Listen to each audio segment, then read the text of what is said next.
اعوذ باللہ من الشیطان الرجیم بسم اللہ الرحمن الرحیم یا ایہا الذین آمنوا اجتنبوا کثیرا من الظن ان بعد الظن اثم ولا تجسسوا صدق اللہ العظیم وصدق رسولہ النبی الکریم وَنَحْنُ عَلَى ذَلِكَ لَمِنَ الشَّاهِدِينَ وَالشَّاكِرِينَ وَالْحَمْدُ لِلَّهِ رَبِّ الْعَالَمِينَ رَبِّ اشْرَحْ لِي صَدْرِي وَيَسِّرْ لِي أَمْرِي وَاحْلُلْ عُقْدَةً مِّن لِّسَانِي يَفْقَهُوا قَوْلِي إِنَّ اللَّهَ وَمَلَائِكَتَهُ يُصَلُّونَ عَلَى النَّبِيِّ يَا أَيُّهَا الَّذِينَ آمَنُوا صَلُّوا عَلَيْهِ وَسَلِّمُوا تَسْلِيمًا اللہم صلی علی سیدنا و مولانا محمد معدن الجود والکرم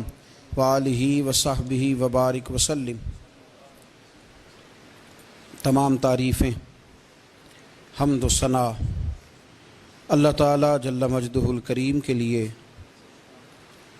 درود و سلام نبی اکرم نور مجسم شفیع معظم احمد مجتبیٰ جناب حضرت محمد مصطفیٰ صلی اللہ تعالیٰ علیہ وسلم کی ذات والا صفات کے لیے حمد و صلات کے بعد قرآن مجید سورۃ الحجرات کی آیت نمبر 12 میں اللہ کریم نے فرمایا یا ایھا الذین آمنوا اجتنبوا کثیرا من الظن ان بعد الظن اثم۔ اے ایمان والو، بہت سارے گمانوں سے، بہت سارے خیالوں سے بچو۔ فرمایا بعض گمان بھی، بعض خیال بھی گناہ ہیں۔ کیسے بچیں؟ فرمایا ولا تجسسوا، یہ جاسوسی چھوڑ دو، یہ کسی کی باتوں، چھپی ہوئی باتوں کو تلاش کرنا چھوڑ دو۔ اس سے تم گمانوں سے بچو گے، وسوسوں سے بچو گے، خیالات سے بچو گے۔ نفسیاتی طور پر جو لوگ پاک صاف ہوتے ہیں نا، ان کی زندگی مطمئن ہوتی ہے۔ بہت زیادہ مال، دولت، وجاہت، شہرت کے باوجود جو لوگ نفسیاتی طور پر کسی میل کچیل کا شکار ہوتے ہیں، ذہنی طور پر، وہ ساری صلاحیتوں کے باوجود بھی کمزور، بے چین اور بے سکون رہ جاتے ہیں۔ زندگی میں گمان، سوچ، اپنی نفسیات کو ہمیشہ اچھا رکھیں۔ کبھی بھی اپنے آپ کو الجھاؤ کا شکار نہ ہونے دیں۔ جس آدمی نے سکون لینا ہے اس نے بھی یہاں سے لینا ہے، اپنے اندر سے۔ جس نے مطمئن ہونا ہے اس نے بھی خود بخود ہی ہونا ہے، اور جس شخص نے بے سکون رہنا ہے اس نے بھی خود بخود ہی رہنا۔ میرے نبی کریم علیہ السلام نے اپنے صحابہ کو مطمئن زندگیاں فراہم کیں، اطمینان بخش رویے حضور نے دیے۔ آپ غور فرمائیں گے کہ غریب ترین صحابہ بھی جب کوئی ان سے پوچھتا تھا کیفیت کیا ہے تو وہ کہتے تھے الحمدللہ، اللہ نے ہمیں نبی کریم کا غلام بنا دیا ہے۔ اب ہم خود اپنے آپ کو اتنا نفسیاتی طور پر کمزور کر لیتے ہیں، سوچ سوچ کے کہ فلانا بڑا ہو گیا ہے، میں چھوٹا رہ گیا ہوں، فلاں آدمی آگے نکل گیا، میں پیچھے رہ گیا ہوں۔ یہ چیز انسان کو کمزور کرتی ہے۔ انسان اگر یہ تصور کر لے کہ جو میرے حق میں بہتر تھا میرے رب نے مجھے عطا کر دیا ہے، اسے سکون نصیب ہوتا ہے، پھر نفسیاتی مسائل ختم ہوتے ہیں۔ بڑے بڑے سمجھدار لوگوں کو کالا جادو ہو جاتا ہے، اور بڑے بڑے عقل مند لوگ ہوتے ہیں جن کی بھابھی انہیں نظر لگا دیتی ہے۔ بڑے بڑے سمجھدار لوگ ہوتے ہیں کہ جن کی دکان کے آگے کوئی تعویذ پھینک جاتا ہے۔ بڑے سمجھدار لوگ ہیں لیکن وہ چھوٹی چھوٹی باتوں سے اتنے کمزور ہو گئے کہ سانپ سے ڈرتے ڈرتے رسیوں سے بھی ڈرنا شروع کر دیا۔ رسیوں سے، وہ جی میں صبح کل چل رہا تھا تو میرے پیچھے کوئی چل رہا تھا تو میں نے کہا سایہ ہوگا آپ کا، وہی ساتھ چلتا ہے۔ ایک حدیث ہے ترمذی شریف کی، اسے یاد کر لیں، بڑا نفع دے گی۔ میرے نبی کریم علیہ السلام نے فرمایا اگر ساری دنیا مل کے بھی تیرا نقصان کرنا چاہے تو جب تک رب کی مشیت نہ ہو تیرا نقصان ہو نہیں سکتا۔ ختم ہو گئی بات۔ باہر آ جائیں اس چیز سے. اور فرمایا سارے زمانے کے لوگ مل کر تیرا نفع کرنا چاہیں تو جب تک اللہ نہ چاہے وہ تیرا کوئی نفع کر نہیں سکتے. نقصان بھی اللہ کی مشیت پہ ہے، نفع بھی اللہ کی رضا پہ ہے. تو پھر آپ بلا وجہ لوگوں کو دیکھ کر ٹینشن کیوں لیتے ہیں؟ پریشانی کاہے کی ہے؟ آزمائش کس بات کی ہے؟ اپنے آپ کو سکون دیں، اپنے آپ کو مطمئن کریں، کہیں رب بڑا ہی مہربان ہے، اس نے جہاں اچھا سمجھا ہے وہاں اس نے مجھے رکھا ہے. اپنے ذہن کو اطمینان دیں، سکون دیں. میرے نبی کریم علیہ الصلاۃ والسلام کی پوری حیات مبارکہ میں آپ کو شکوہ نہیں ملے گا کہیں بھی. حضور یتیم پیدا ہوئے. کتنی دفعہ آپ کو کتابوں میں ملتا ہے کہ حضور روئے ہوں کہ میرا باپ ہوتا تو ایسے ہوتا، میری اماں ہوتی تو ایسے ہوتی. ہم روز نہیں روتے. نبی کریم صلی اللہ تعالیٰ علیہ وسلم نے اپنی زندگی ساری آزمائشوں میں گزاری. کہیں آپ کو محسوس ہوتا ہے کہ نبی کریم صلی اللہ علیہ وسلم کسی کے پاس بیٹھے اور فرمایا آؤ میں تمہیں اپنے دکھ سناؤں؟ ہمیں تو مسئلہ بن گیا ہے. ہم لوگوں نے اپنے آپ کو غیر مطمئن بنا لیا ہے. ہم ان ساری چیزوں کی ڈیمانڈ کرتے ہیں جو ہمارے مالک نے مناسب نہیں سمجھی ہمیں دینی. ہمیں اپنے آپ کو مطمئن کرنا چاہیے، سکون میں رکھنا چاہیے. اگر آپ تھوڑا سا اپنے آپ کو سکون دیں، اطمینان دیں، کہیں الحمدللہ، اللہ تبارک و تعالی جہاں جس کو چاہتا ہے وہاں اسے بٹھا دیا کرتا ہے. پھر ہم لوگوں کا منصب چھیننا چاہتے ہیں، حسد کرتے ہیں، بغض پیدا ہوتا ہے، عداوت پیدا ہوتی ہے، نقصان ہوتا ہے. فطری طور پر جو صلاحیتیں اللہ نے دی ہوتی ہیں ان کو بھی زنگ لگ جاتا ہے. زنگ لگنے لگتا ہے ان سب چیزوں کو جو اللہ نے اپنے فضل سے ہمیں دی ہوتی ہیں. تو بات کو یاد رکھیں کہ زندگی میں آپ مطمئن ہو جائیں کہ رب کریم نے جو دیا ہے وہ کمال ہی دیا ہے، کمال ہی. حضور کی ایک زوجہ محترمہ تھی تو ان کے ہاتھ ذرا لمبے تھے، مومنوں کی ماں.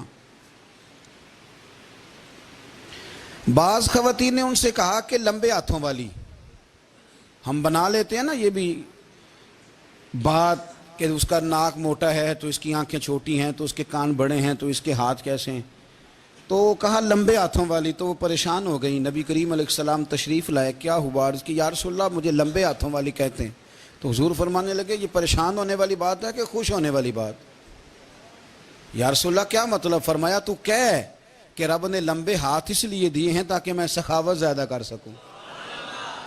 میں سخاوت زیادہ، یہ جو میرا چہرہ ہے نا، یہ جو آپ کا چہرہ ہے، یہ آپ کی چاہت ہے کہ اللہ کی؟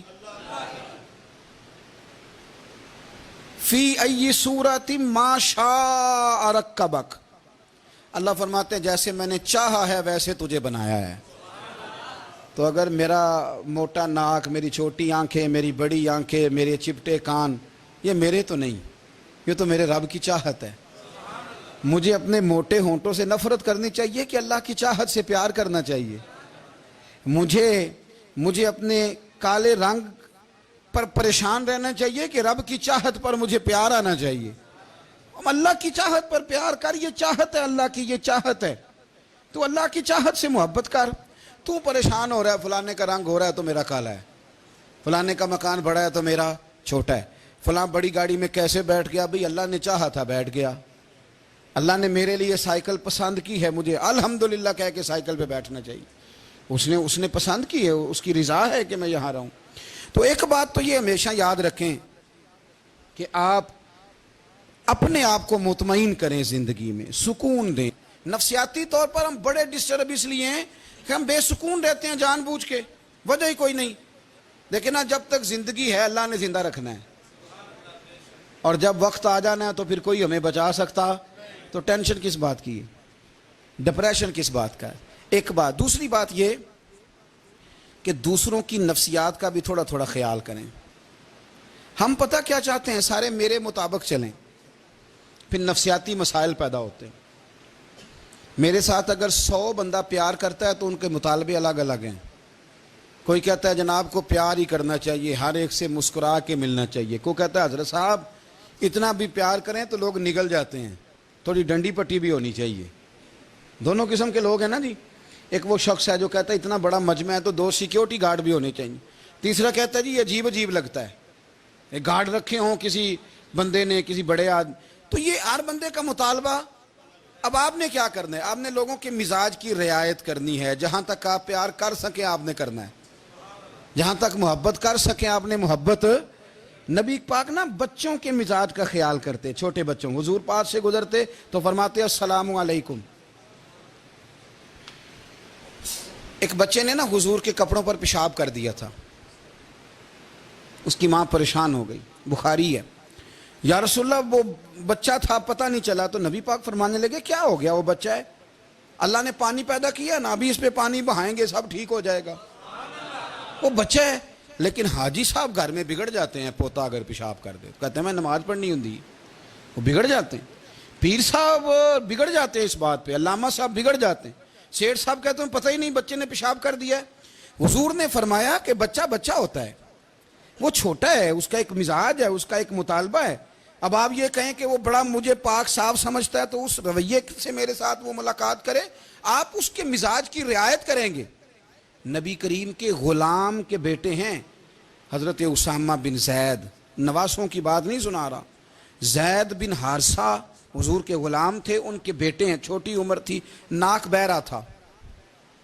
ویسے دادا جی ناک صاف کر دیتے ہیں پوتے کا, ہو سکتا ہے وہ ڈانٹ دیں کہ چل دوڑ جا کتنا گندا ہے, اماں سے کہا تیرا ناک صاف کرے, چل نالائق. نانا بھی کہا چل بھاگ جا, کیونکہ وہ حاجی صاحب نے وضو کرنا ہے, نماز پڑھنی ہے, تو ان کے قریب یہ چیز آگے تو بڑا مسئلہ بن جائے گا. نبی کریم صلی اللہ علیہ وسلم نے کہا عائشہ اسامہ کی ناک بہ رہی ہے صاف کر دو. حضرت عائشہ کہتی ہے میں ذرا اٹھی کو کپڑا دیکھ لوں تو حضور جلدی سے اٹھے. ایک روایت تو یہ ہے کہ حضور نے ناک پونچھ دیا, اور دوسری میں کہ نبی پاک قریب پہنچ گئے. جناب عائشہ کہتے ہیں میں نے ہاتھ پکڑ لیا, میں نے کہا حضور کپڑا لینے گئی تھی آ گئی. کہتے میں نے اپنے ہاتھوں سے ان کی ناک صاف کر دی, ریٹ صاف کر دیا. اللہ کے رسول گویا میری طرف دیکھ کے مسکرائے, حضور راضی ہوئے. بچے تو بچے ہوتے ہیں, بچے تو بچے ہوتے ہیں. اب آپ کو بچہ حاجی صاحب مانے, پہلے نمازی صاحب مانے, آپ کو پہلے بچہ جو ہے وہ بڑا سیانا مانے, سمجھدار مانے, عقل مند مانے, پیر صاحب مانے. چھوٹا بچہ تو وہ نہیں مان سکتا. آپ اس کی نفسیات کے مطابق اس کے ساتھ چلیں. آپ رویہ وہ رکھیں کہ وہ بچہ ہے, وہ چھوٹا ہے. حضور بچوں کے پاس سے گزرتے تھے تو انہیں سلام کہتے تھے. آپ بھی کہتے ہیں, آج سے کہیں گے. حضور گزرتے چھوٹے کہتے السلام علیکم. اور نبی پاک صلی اللہ علیہ وسلم کبھی کبھی نا بچے کھیل رہے ہوتے تو حضور بیٹھ جاتے, فرماتے یار میرے سینے سے تو لگو. حضور زمین پہ بیٹھ جاتے, بچہ یوں ہاتھ پہ, بچہ دوڑا آتا, حضور کے سینے سے جب لگتا تو نبی پاک گر جاتے اور فرماتے اوئے ہوئے تم نے تو مجھے گرا ہی دیا ہے. یہ بچوں کے ساتھ آپ جو رویہ رکھیں گے وہ میٹھا ہوگا. اب آپ کہیں گے چونکہ اب میں ایک عہدے پہ ہوں, میں ایک منصب پہ ہوں, تو یہ آپ کی نفسیاتی کمزوری ہے.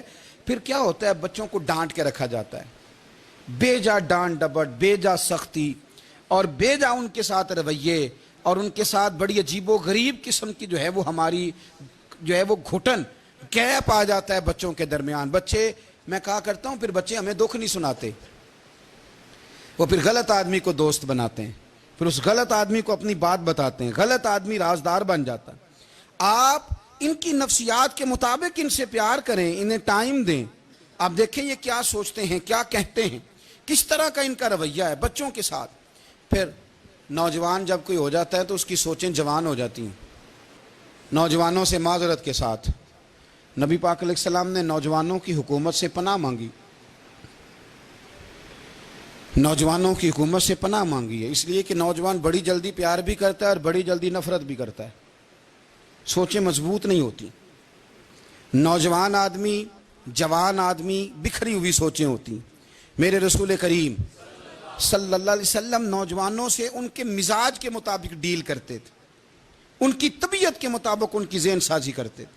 ہم نا جوانوں کو وقت نہیں دیتے, ہم مطالبہ کرتے ہیں نوجوان سے کہ وہ ہے نوجوان باتیں بوڑھوں والی کرے. اگر جوانی میں بوڑھوں والی باتیں کرے تو پھر تو شیخ سعدی کہتے ہیں سارے بوڑھے چھوڑ کے اس نوجوان کے پاس بیٹھو, اس کے پاس فیض زیادہ ہے. اگر ایسا ہو جائے, کیونکہ در جوانی توبہ کردن شیوائے پیغمبری, یہ تو اچھی بات ہے. لیکن میرے عزیز اگر ایسا نہ ہو, ایسا ممکن نہ ہو, تو پھر نوجوان کو آپ اس کی طبیعت کے مطابق ڈیل کریں. آپ اس کی سوچ دیکھیں, اس کا رویہ دیکھیں, اس سے پیار کریں. نبی کریم علیہ السلام کے پاس ایک نوجوان داخل ہوا. اندر داخل ہوتے ہی اس نے فٹافٹ ایک بات کر دی. کہنے لگا یا رسول اللہ مجھے زنا کی اجازت دے دیں. میرے جذبات بہت بھٹک گئے, میں روک نہیں سکتا. ہمارے ہاں ہمارے گھر میں کوئی فون کرے تو ہم غیرت مند بن جاتے ہیں. میری غیرت کو گوارا نہیں کہ کوئی میرے گھر میں فون کرے, اور اگر میں کسی کے گھر میں فون کروں تو پھر غیرت کدھر گئی؟ پھر بھی آپ غیرت مند نہیں صاحب, پھر بھی آپ غیرت مند نہیں.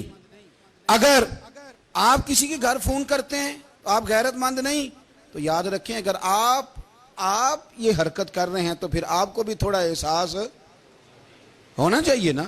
نبی کریم صلی اللہ تعالی علیہ وسلم سے اس نے کہا مجھے زنا کی اجازت دے دیں. حضور فرمانے لگے آگے آ جاؤ. حضرت عمر کہتے ہیں مجھے بڑا غصہ تھا, میرا دل کر رہا تھا اٹھوں اور 2 تھپڑ ماروں اسے.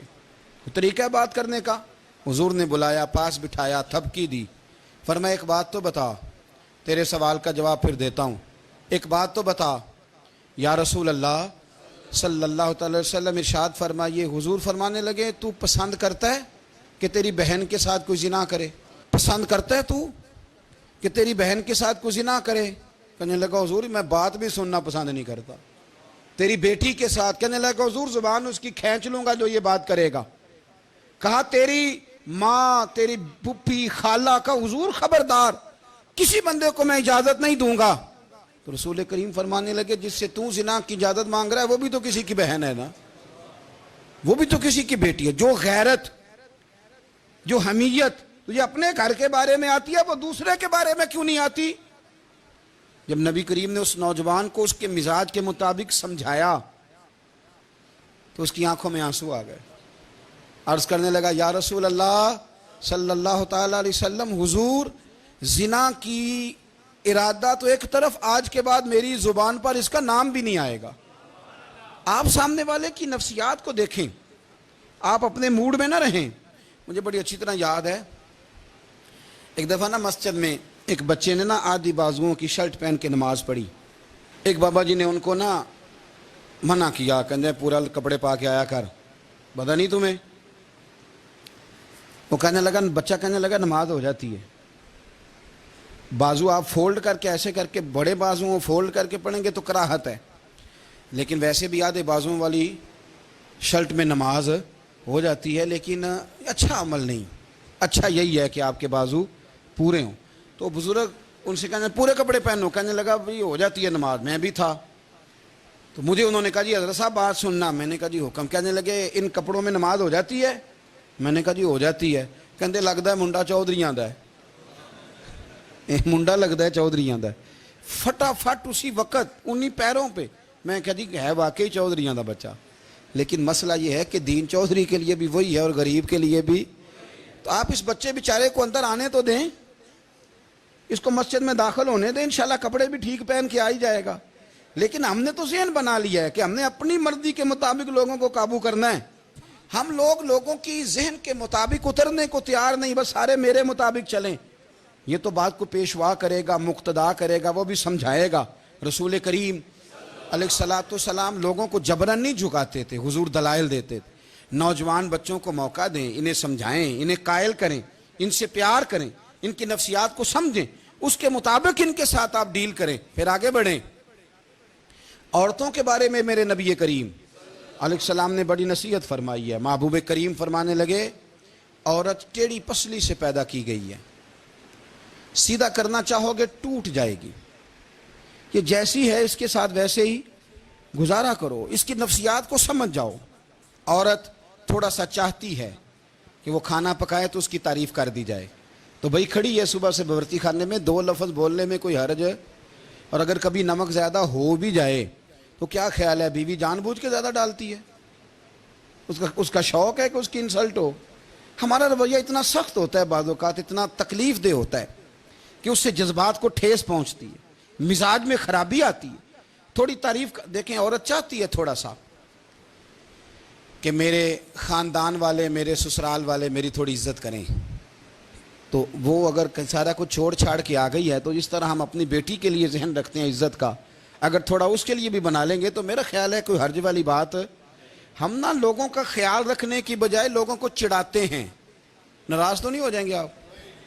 نہیں رہن دینے لگتا ہے تو ہو جانا ہے بھائی. چڑھاتے ہیں لوگ. کسی نے کہہ دیا نا کہ یہ میرے گھر نہ آئے آج کے بعد, باپ نے بیٹے کو کہہ دیا یہ تیرا رشتہ دار نہ آئے, وہ کہتا ہے تو سویرے ضرور آئیں, ویکھاں گا تینوں کیڑا ڈکدا ہے, آنا صبح. وہ کسی نے کہہ دیا نا اس گلی سے نہ گزرنا, کہنا میں ابھی گزروں گا, تو دیکھ لے جو تو نے کرنا ہے. ہم لوگوں کی نفسیات کے, بلکہ پتہ چل جائے نا فلانے کو فلان چیز بری لگتی, اس کو لوگ زبردستی کرتے ہیں, چڑھاتے ہیں, نفرتیں پیدا کرتے ہیں, اس کے اندر غرور لاتے ہیں, مزاج کے اندر چڑچڑاپن پیدا کرتے ہیں. یہ کام نہ کریں. آپ اپنے لیے کیا گراؤنڈ بنا رہے ہیں کہ لوگ آپ سے نفرت کریں, لوگ تکلیف دیں آپ کو. یہ نوجوان بچے کسی نے ہارن دے دیا گاڑی کا, تو آپ اس نے گاڑی پیچھے کرنی نہیں, وہ ماں بدولت کو ہارن بجا دیا ہے. یہ مہذب قوموں کا یہ رویہ نہیں ہوتا. یہ تو وہ قومیں ہیں جو مطلب بڑی تنگ ہیں اپنے آپ سے. یہ بڑے آوازار لوگ ہیں. ٹھنڈے رہیں, میٹھے رہیں, پیار کریں, دوسروں کے جذبات کا احساس کریں. نبی کریم صلی اللہ تعالیٰ علیہ وسلم نے ایک دن حضرت عائشہ صدیقہ سے کہا عائشہ تیرے ساتھ ایک بات نہ کروں, حضور کریں. فرمایا جب تو ناراض ہوتی ہے تب بھی مجھے پتہ چل جاتا ہے, اور جب تو راضی ہوتی ہے تب بھی مجھے خبر ہو جاتی ہے. اتنا دھیان رکھتے ہیں خاوند گھر میں کہ اب اس کی پوزیشن کیا ہے, اور اب یہ کیا سوچتی ہے, اور کس بات پہ اس کو جو ہے وہ ناراضگی ہوتی ہے. مجھے جب تو راضی ہوتی ہے تب بھی پتہ ہوتا ہے. ناراض تو حضرت عائشہ کہتی ہے نہیں نہیں حضور ایسی تو بات ہی کوئی نہیں, آپ بتائیں. تو حضور فرمانے لگے جب میں کسی اور زوجہ کے پاس تھوڑا وقت گزار لیتا ہوں زیادہ, اور جب میں آتا ہوں تو ناراض ہوتی ہے. یا رسول اللہ آپ کو کیسے پتا؟ فرمایا بتاؤں حضور بتائیں. فرمایا اس وقت جب تو قسم اٹھاتی ہے تو کہتی ہے لا و رب ابراہیم, مجھے ابراہیم کے رب کی قسم. اور جب تو مجھ سے راضی ہوتی ہے تو کہتی ہے لا و رب محمد, مجھے محمد کے رب کی قسم. تو پھر حضرت ابراہیم کا نام لے لے کے حضرت عائشہ کہنے لگی محبوبہ قربان جاؤں, بات بالکل ٹھیک ہے. ایسے ہی ہے یا رسول اللہ, بالکل بالکل ایسے ہی ہے. جب تھوڑی خفگی ہوتی ہے تو میں یہ کام, تو حضور تو لوگوں کے مزاج کا خیال کرتے تھے. نبی کریم کو تو پتہ ہوتا تھا, لیکن ماں بدولت کہتے ہیں سارے میری مرضی کے مطابق چلیں. ہاں میں نے زندگی میں یہ تجربہ بھی کیا ہے کہ آپ لوگوں کا خیال رکھنے لگ جاتے ہیں تو لوگ خراب بھی ہو جاتے ہیں, اس میں کوئی شک نہیں. وہ سمجھتے ہیں شاید میری ضرورت بڑی ہے. نا یہ بات نہیں بھائی, بات کچھ اور ہے. حضور رحمت اللہ للعالمین ہے نا, تو کافر ہے یا منافق ہے, حضور کی تو ڈیوٹی ہے پیار کرنا. لیکن کافر کو تو چاہیے نا کلمہ پڑھے, منافق کو تو چاہیے نا مومن بنے. او بھائی میں نے کہا وہ بزرگ ہیں, ان کی ذمہ داری ہی پیار کرنا ہے, وہ جو بھی جائے گا اس سے. لیکن تو بتا تو نے پیار میں سے سیکھا کیا ہے, لیا کیا ہے, تیرے اوپر اثر کیا ہے. پیار کرنا, شفقت کرنا اور ہے, یہ جملہ میرا یاد رکھنا. پیار کرنا کسی سے اور ہے, اور اس سے راضی رہنا یہ بات اور ہے. کسی پر شفقت کرنا اور ہے, اور اس بندے سے راضی رہنا. یہ آپ دیکھیں کہ وہ راضی ہے آپ سے کہ نہیں, کہ خالی پیار ہے, خالی شفقت ہے. شفقت تو مجبوری ہے, کرنی ہے. تو میرے عزیز یاد رکھیں نبی کریم تھوڑا تھوڑا خیال کرتے, دیکھتے بندہ اس کے مزاج کے مطابق. دیہاتی آتا تو حضور اس کا بھی خیال کرتے. حضرت ظاہر دیہاتی تھے, وہ آتے تھے ترکاریاں لے کے گاؤں سے. نبی کریم صلی اللہ علیہ وسلم پیار کرتے تھے. وہ کئی دفعہ عجیب و غریب باتیں بھی کرتے تھے, حضور محبت سے پیش آتے تھے. آپ سامنے امام حسن کے پاس ایک بندہ ہے, بڑی مزیدار بات داتا علی اجویری نے لکھی, مجھے پڑھ کے بڑا ہی مزہ آیا اور سمجھ بھی آئی کہ اہل بیت نبوت کی اصل مخالفت کون کرتا ہے. ایک شخص آیا تو اس نے آ کے نا معاذ اللہ حضرت مولا علی شیر خدا کو, معاذ اللہ ثم معاذ اللہ, امام حسن کے والد کو برا بھلا کہا. پھر امام حسن کو کہا, وہ برا بھلا کہتا جا رہا ہے, امام حسن مسکراتے جا رہے ہیں, ہنستے جا رہے ہیں. انجوائے کرنے کا آپ کا موڈ بن جائے تو سب کچھ انجوائے ہو سکتا ہے, لیکن اگر آپ نے مرچیں دانتوں کے نیچے رکھ کے اچھی طرح چبا لی ہوں اور کانوں سے بھی دھواں نکل رہا ہو تو پھر تو بھائی کوئی چیز بھی انجوائے نہیں ہوتی. پھر تو قصور یہ ہے کہ مرچیں نہیں چبانی تھی, آپ نے اپنا مزاج خود بڑا کڑوا کر لیا ہے, وہ کیسے کام چلے گا. وہ آیا تو اس نے آ کے نا امام حسن کو, آپ کے والد کو, معاذ اللہ ثم معاذ اللہ نقل کفر نہ باشد برا بھلا کہا. وہ کہتا جا رہا ہے, امام صاحب ہنستے جا رہے ہیں. جب وہ تھک گیا تو امام حسن فرمانے لگے روٹی کھانی ہے, بھوک تو نہیں لگی ہوئی؟ کہنے لگا بڑی لگی ہوئی ہے. فرمانے لگے اس کو روٹی کھلاؤ. اس کو روٹی کھلائی. فرمایا تیرا حال؟ کہنے لگا بڑا غریب ہوں. ایک پیالے میں چاندی بھر کے امام حسن نے اسے دی، اور جب اس کو دے دی نا تو غور سے چہرہ دیکھنے لگا، کہنے لگا آپ کا حلم دیکھ کے، سخاوت دیکھ کے مجھے یقین آ گیا ہے کہ آپ واقعی خون رسول ہیں۔ امام صاحب فرمانے لگے یہ بیچارہ اصل میں تنگ ہے اپنی زندگی سے، اصل اس کا حال کوئی نہیں، تو میرے ساتھ یہ حرکتیں کر رہا ہے۔ تو یہ آپ سمجھیں اس بات کو، کچھ لوگ بیچارے ویسے ہی تنگ ہوتے ہیں، پریشان ہوتے ہیں، ویسے ہی بلا وجہ معاملہ ہی کوئی نہیں۔ امام حسن رضی اللہ تعالیٰ عنہ نے ہمیں سبق دیا ہے۔ وہ علامہ اقبال کہتے ہیں کہ ایک مولانا نا میرے سامنے نا ایک بھوکے آدمی کو سامنے بٹھا کے تو حدیث پاک کا درس دے رہے تھے۔ وہ بندے کو بھوک بڑی لگی ہوئی تھی، وہ درس دیتا جا رہا ہے، دیتا جا رہا ہے۔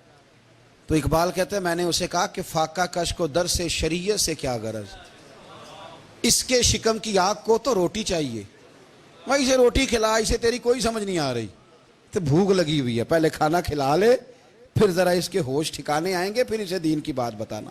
ہم لوگوں کا ذہن نہیں سمجھتے کہ بندہ کس قسم کا ہے۔ سارے ہی صحابہ حیا والے تھے، سارے ہی اکرام والے تھے، پر حضور سید عالم صلی اللہ علیہ وسلم کی پیاری زوجہ حضرت عائشہ صدیقہ رضی اللہ تعالیٰ عنہ فرماتی ہیں کہ میں حضور کے گھر میں پردے کے پیچھے دیکھ رہی تھی، نبی کریم آرام فرمائیں، تو حضور کی نا تہمت مبارک پنڈلیوں سے ذرا اونچی ہو گئی، پنڈلیوں سے ٹخنوں تک مرد کا چھپا ہوا ہو تو وہ جائز ہے، اس سے نیچے ننگا نہیں کرنا چاہیے، اوپر اس سے ٹخنوں سے اوپر، نیچے ہو بھی جائے تو خیر ہے۔ حضور کی پنڈلیاں نا تھوڑی سی چادر ہٹی ہوئی تھی، پنیاں کہتے ہیں ہم پنجابی میں، پنڈلیوں سے ذرا چادر ہٹ گئی، حضور لیٹے رہے، آرام فرما رہے۔ فرماتی ہیں باہر دستک ہوئی، حضور نے فرمایا کون ہے؟ عرض کی ابو بکر صدیق ہوں یا رسول اللہ، اجازت ہو تو حاضر ہو جاؤں؟ حضور نے فرمایا آ جاؤ۔ کہتے ہیں حضور لیٹے رہے، حضرت ابو بکر آئے، بات چیت ہونے لگی، تھوڑی دیر کے بعد پھر دستک ہوئی، کون ہے دروازے پہ؟ یا رسول اللہ عمر بن خطاب ہوں۔ فرمایا آ جاؤ، آ گئے، بات چیت ہوتی رہی، تھوڑی دیر کے بعد عثمان غنی آئے، یا رسول اللہ آ جاؤں؟ فرمایا عثمان ذرا ٹھہر۔ حضرت عثمان ٹھہر گئے، نبی کریم اٹھ کے بیٹھے، چادر مبارک پنڈلیوں کے گرد لپیٹی، اپنے کرتے کو سیدھا فرمایا، کہا عثمان آ جاؤ۔ تو عثمان آئے، بات چیت ہوئی، چلے گئے۔ سیدہ کہتی ہے میں نے پوچھا یا رسول اللہ عثمان تو بڑی ٹھنڈی طبیعت کا بندہ ہے، وہ تو بڑا میٹھا آدمی ہے حضور، کوئی جاہو جلال نہیں، کوئی بات نہیں، کوئی، وہ تو بڑا پیارا ہے۔ عمر آئے تو آپ لیٹے رہے، ابو بکر آئے تو آپ لیٹے رہے، تو عثمان؟ حضور فرمانے لگے عائشہ عثمان سے تو فرشتے بھی حیا کرتے ہیں، عثمان سے تو فرشتے بھی حیا کرتے ہیں، تو میں نہ حیا کروں؟ آپ اس بات کو سمجھیں، غور کریں کہ اگر ان کی طبیعت اس طرح کی ہے کہ وہ کہتے ہیں کہ وجود زیادہ چھپا ہوا ہونا چاہیے، تو نبی پاک نے ان کی طبیعت کا خیال کیا ہے، حضور نے ان کے مزاج کا۔ تو آپ کو نہیں پتا کہ ابا جی آپ کے کیا سوچتے ہیں، کیا چاہتے ہیں؟ آپ کو نہیں پتا آپ کے استاد کا مزاج کیا ہے؟ آپ کو نہیں پتا آپ کے مرشد کامل کی طبیعت کس طرح کی ہے؟ وہ کن باتوں میں راضی ہوتے ہیں، کن میں ناراض ہوتے ہیں، ہمیں سارا پتا ہوتا ہے، لیکن ہم چاہتے ہی نہیں صحیح کرنا معاملات کو۔ ہم اپنے وجود پر تھوڑا سا بوجھ ڈالنا ہی نہیں چاہتے، اپنی طبیعت کو تھوڑا سا تکلیف دینا ہی نہیں چاہتے۔ حضرت صدیق اکبر رضی اللہ تعالی، مالدار آدمی، کروڑوں پتی شخص، لیکن انہوں نے نا ایک موقع پہ پھر ٹاٹ کا لباس بھی پہن لیا۔ تو کسی نے ان سے کہا ابو بکر یہ کیا؟ فرمانے لگے نبی کریم کو، میرے آقا کو غریبی پسند ہے، تو ابو بکر غریب بن گیا ہے، ختم ہو گئی، جے سونا ہی میرے دکھ وچ راضی تے میں سکھ نو چلے ڈاواں، ٹھیک ہو گئی بات۔ وہ جس حال میں رکھے اس حال میں راضی رہنا ہے۔ یہ جو مزاج ہے نا ہمارا کہ میں ڈھلنا نہیں چاہتا، میں بدلنا نہیں چاہتا، ہم تو غلام ہیں پھر بھی نہیں بدلتے۔ تھوڑا سا خیال کریں۔ میں کہا کرتا ہوں کہ اماں کو زیادہ نہیں ضرورت پیسوں کی، ہاں ماں تو ماں ہوتی ہے، وہ کو ریٹ لگا کے تیرے سے پیسے مانگے گی۔ اماں کو تو بس اتنی ضرورت ہے کہ ماں جو کہہ دے جی کر دو۔ ماں کو تو اتنی ضرورت ہے کہ 2 منٹ رات کو بیٹھ جاؤ پیروں میں، اماں لا تیرے پیر دبا دوں، بھائی اتنا ہی کافی ہے۔ وہ کہے گی او ہو میرا پتر بڑا چنگا، اللہ وہی انج دی اولاد سارے نو دے وے، او بھائی ایسے کر دے۔ وہ تو سویرے پورے محلے کو، ابا جی کو کوئی نہیں ضرورت تیرے پیسوں کی، ہاں نا، ان کو تو ضرورت ہے۔ تو کبھی کبھی تو ان کو موٹر سائیکل پہ بٹھائے اور کہ ابا جی منڈی جانا تھا، میرا دل تھا کٹھے چلیں گے، آئیں ذرا پیار سے چلتے ہیں، کبھی ان سے پیار کرے، کبھی کہے ذرا کندھے نہ دباؤں۔ او یارو اس کی ضرورت ہے، نہیں ضرورت مرشد کامل کو کسی کے پیسوں کی، نہ، اللہ جانتا ہے جو کامل آدمی ہوتا ہے اسے ضرورت ہی نہیں ہوتی۔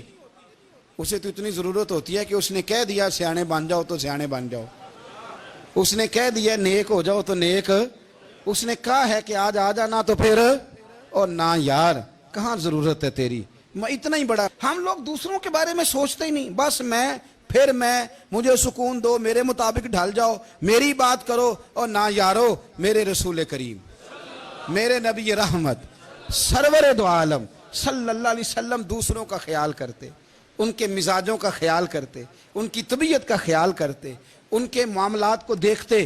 میرے رسول پاک علیہ السلام تو دیکھتے کون شخص کس طرح کا ہے، کس رویے کا ہے، کس انداز کا ہے، اس کو اس کے مطابق عزت دیتے، وقار دیتے، نواز دیتے، اس شخص کا اس طرح کا اکرام کرتے۔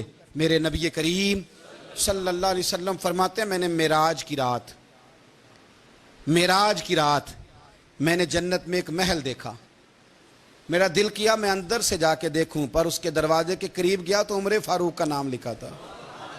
فرماتے ہیں میں نے کہا عمر ذرا طبیعت کا سخت ہے، تو اس نے کہنا ہے قانون یہ ہے کہ پہلے اجازت لو پھر کسی کے گھر جاؤ۔ چلو ہم نہیں جاتے، عمر سے پوچھ کے چلے جائیں گے، گھر جو عمر کا ہے۔ نہیں آپ کو سمجھ آئی میری بات کی؟ یار نہیں سمجھے، جن کے قدموں کے صدقے گھر ملا ہے، اگر وہ یہ خیال کرتے ہیں کہ سامنے والے سے پوچھ لینا چاہیے، نہیں آپ نہیں سمجھے۔ او بھائی جن کے برکت سے وہ مکان ملا ہے، اگر وہ مزاج کا اتنا خیال رکھتے ہیں تو پھر مزاج رسول کا بھی تو خیال ہونا چاہیے نا۔ پھر مزاج سنو، پھر نبی کریم صلی اللہ علیہ وسلم واپس آئے، حضور نے بتایا وہ عمر تیرا مکان بڑا پسند ہے یار، میں اندر جانے لگا تھا، دروازے پہ حور بھی بیٹھی تھی، جانے لگا تھا اندر، تو وہ میں اس لیے نہیں گیا کہ عمر قانون کو بڑا پابند ہے، اس نے کہنا ہے کہ قانون تو اجازت لے کے جاؤ۔ حضرت عمر رو پڑے، عرض کرنے لگے حضور میں کہاں اور جنت کا مکان کہاں، مختصر سی میری کہانی ہے، یہ جو بھی ہے آپ کی مہربانی ہے۔ تو حضرت عمر رو پڑے، لیکن میرے رسول کریم صلی اللہ علیہ وسلم اب اتنا حضور خیال کرتے تو جناب عمر پتہ کون تھے؟ جرت نہیں تھی کسی مائی کے لال کی عمر کے سامنے کھڑا ہو سکے، ہاں جس کے سامنے شیطان نہ ٹھہر سکے، نکل جاتا ہے شیطان بھی۔ لیکن صحابہ کہتے ہیں جب کبھی حضور کے چہرے پہ شکن آتی تو اتنا وجود ہم نے کسی کا کامتے نہیں دیکھا جتنا عمر کانپا کرتے تھے، کب کبھی تاری ہوتی تھی۔ وہ دلیر میں کہیں اور ہوں، یہاں تو میں غلام ہوں، یہاں تو میں نوکر ہوں، دعا منگیا کرو سنگیو کتے مرشد نہ روس جاؤ۔ رو پڑتے، اور طریقہ کیا ہوتا؟ زمین پہ کونیاں رکھ کے کونیاں گھٹنے، اب میں آپ کو کر کے کیسے دکھاؤں، حدیث صحیح میں موجود، یہ کونیاں زمین پہ رکھ کے جیسے بچے نہیں چلتے، کونیاں دونوں زمین پہ حضرت عمر رکھ دیتے، اور یوں کونیاں رکھ کے تو یوں ہاتھ باندھ دیتے حضور کے سامنے، نیچے کونیاں اور ہاتھ باندھتے، اور پھر روتے جب حضور ناراض ہوتے تو۔ کسی اور سے ناراض ہے نبی پاک، عمر سے نہیں، تو یوں دونوں ہاتھ بچھا دیتے، یوں ہاتھ باندھتے اور کہتے رضیت باللہ ربم وبالاسلام دینم ونبینا محمد صلی اللہ علیہ وسلم۔ یا رسول اللہ میں بڑا راضی ہوں کہ اللہ میرا رب ہے، حضور میں بڑا راضی ہوں، حضور میں بڑا راضی ہوں کہ اسلام میرا دین ہے، و محمد نبیم و رسولہ، اور میں بڑا راضی ہوں کہ اللہ نے محمد کو نبی اور رسول بنایا ہے۔ حضور بڑا راضی ہوں، مہربانی فرما، بڑا راضی ہوں۔ یہاں پیر سید علی حسین شاہ صاحب اشرفی رحمۃ اللہ علیہ کچوشا شریف کے بزرگ تھے، اور شان یہ تھی کہ چہرہ غوث پاک سے ملتا تھا۔ وہ تھوڑا سما کے قائل تھے، سما کے، یعنی وہ والا سما نہیں جو اب ڈھول ڈھمکے کے ساتھ ہوتا ہے، کچھ اس میں اشعار پڑے جاتے تھے، اور بعض ایسے شعر تھے جن پر باپ بزرگ کہتے تھے نہیں ہونے چاہیے، یہ رائے کا اختلاف۔ ان کے یہاں ایک خلیفہ تھے سید ابو البرکات شاہ صاحب، مفتی اعظم پاکستان، وہ خلیفہ ہیں لیکن بڑے عالم تھے۔ سید صاحب یہاں آئے تو لوگوں نے کہا حضور کو شعر پڑھیں، تو آپ فرمانے لگے یہ میرا مرید مفتی اعظم ہے، یہ منع کرتا ہے، یہ ان باتوں سے منع کرتا ہے، تو یہاں نہیں پڑھنے۔ لوگوں نے کہا حضور مرید کی بھی ماننی ہے، میں نرا مرید نہیں، مفتی بھی تو ہے نا، قرآن و سنت کی روشنی میں منع کرتا ہے۔ تو اتنا لوگ خیال کر لیتے تھے دوسروں کے مزاج، اور یارو ہم تو بوجھ بنتے ہیں، ہم تو چڑھاتے ہیں جس کے، اور میں دیکھتا ہوں دنیا چڑھ چڑھ کے پاگل ہو گئی، چڑھاتے ہیں ایک دوسرے کو تکلیف دیتے ہیں، اذیت میں مبتلا کرتے ہیں۔ ہم لوگوں نے اب تھپڑ مارنے بند کر دیے ہوئے ہیں، اب ہم ڈنڈے نہیں مارتے، اب ہم نفسیاتی تکلیفیں دیتے ہیں، نفسیاتی ذہنی طور پر ٹارچر کرتے ہیں، ہم لوگوں کو اتنا تکلیف میں مبتلا کرتے ہیں کہ لوگ پاگل ہونے کے قریب آ جاتے ہیں، خودکشیاں ہونے لگی ہیں۔ اگر ہم نفسیاتی طور پر پیار کریں، سامنے والے کو ذرا عزت دیں، ذرا اس کے جذبات کا خیال کریں، ذرا اس کی طبیعت کے مطابق چلے، ذرا تھوڑا سا محبت کر لیں، پیار کر لیں، بڑی دنیا بچ جائے گی، بڑے سارے لوگ قریب آ جائیں گے۔ میرے رسول پاک علیہ الصلوۃ والسلام نا بمنزلہ طاقت کے بوجھ ڈالتے تھے، بمنزلہ طاقت کے۔ حضور نام لے کے بھی کہہ سکتے تھے عبد الرحمن تو مالدار ہے، دے اتنے پیسے جہاد میں، عمر تو مالدار ہے، دے پیسے، عثمان غنی دے، یہ نہیں حضور نے کبھی فرما، اعلان کر دیا بھئی جہاد کا موقع ہے، اپنا اپنا حصہ ڈالو۔ حضور کسی شخص پر کوئی بوجھ، اپنے آپ کو بوجھ نہ بنائیں۔ اسلام نفسیاتی مسائل کا حل بتاتا ہے کہ آپ پیار کریں۔ میں اکثر کہتا ہوں کہ ہمارے گھروں میں بہت سارے بیمار ایسے ہیں جنہیں دوائی کی نہیں، ہماری توجہ کی ضرورت ہے۔ بہت سارے بیمار اس قسم کے ہیں جنہیں صرف آپ کی مسکراہٹ کی ضرورت ہے، جنہیں صرف آپ کا دھیان رکھنے کی ضرورت ہے۔ آپ تھوڑا دھیان کریں، تھوڑا پیار کریں۔ اگر آپ کو لگتا ہے نا کہ سامنے